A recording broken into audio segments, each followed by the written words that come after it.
welcome to Study with Sudhir, your digital classroom. I am TS Sudhir. Some news regarding the examination and more importantly, the national lockdown, which would ideally end on the 14th of April. Now, earlier this week, we had spoken about whether exams will be held or not, and we had quoted chief ministers of both Telangana and Maharashtra, also a senior bureaucrat from Uttar Pradesh, a health expert from Bengaluru, and also a management firm. And all of them had voiced their opinion in favor of an extension of the lockdown. Now, 3 days later, the situation has changed a bit from what it was 3 days earlier. And the picture, it seems, is getting a bit more clear. And we can say now, with reasonable certainty, that examinations which are postponed in the month of March, around mid-March, will not be held in the month of April. I repeat, the examinations which are postponed in the month of March will not be held in the month of April. And why do we say that with reasonable certainty?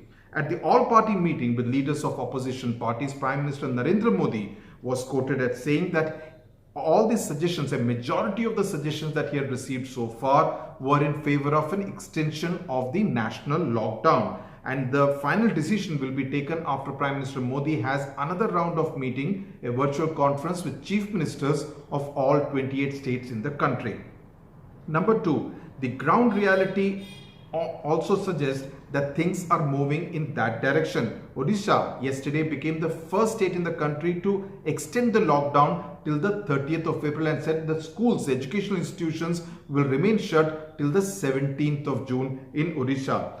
Uttar Pradesh has zeroed in on hotspots in 15 districts of the state, and that includes major cities like Lucknow, Varanasi, which means that people in these hotspots will not be allowed to move around. In fact, in Hyderabad, 12 hotspots have been identified, which means that essential commodities will be delivered at their doorstep. People will not be allowed to enter or exit from these hotspots, and even within the hotspots, people will not be allowed to move out of their homes. So they are essentially no movement zones. In Karnataka, and this is important, the task force that was headed by Dr. Devi Shetty, an eminent doctor, that has recommended to the chief minister to keep all educational institutions closed till the 30th of May. And encourage online classes. I repeat, encourage online classes. It has also recommended that no buses, trains or flights to be made operational at least till the 30th of April while continuing the lockdown in the hotspot areas. Now, cities like Mumbai, Pune and Thane, now they are a major source of concern at this point in time. A lot of anxiety, especially about Mumbai, because these three cities of Pune, Thane and Mumbai contribute 90% of the cases coming from Maharashtra, which is the number one state as far as the number of corona positive cases is concerned. Also because they are testing much more than any other state in the country. And these are also the three cities, especially Pune and Mumbai, where a large number of both ICSE and CBSE students have been giving their exams. Now, in fact, Maharashtra, as of yesterday's night's figures, reporting 97 out of the 199 deaths in the country, almost 50%, and out of that Mumbai alone has reported 54 deaths, 54 out of the 97 deaths in Maharashtra. So the question that arises now is what you should do now. Should you just relax, watch Netflix and Amazon Prime movies, play PUBG or any other indoor games and generally have a good time? Now, you could do a lot of this and you could do quite a bit of all that I mentioned. But my advice, especially to class 10 students, is to start working on their class 11 syllabus, especially if they have decided whether they're going to take admission to a CBSE school or an ICSE school or the state board school.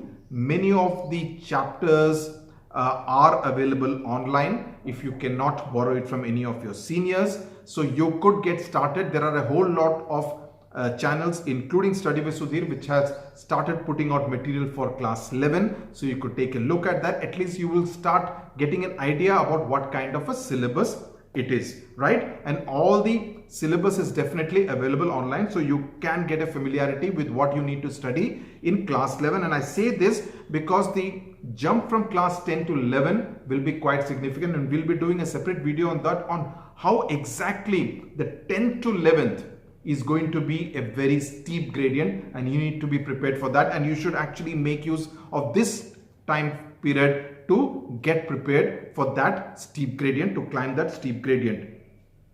For class 10 students, this is an ideal time to prepare for entrance examinations like NEET or IIT, JEE or any other entrance examination that they are going to prepare for, because they will definitely be held. They may be held at a later date, but they will definitely be held. It's not as though these kind of competitive entrance examinations are going to be completely cancelled. That will definitely not happen. Now, my assumption is that you would have revised for the remaining examination for both class 10 and 12 board exams, and at best may need a couple of days or 3 days to re-revise the portion.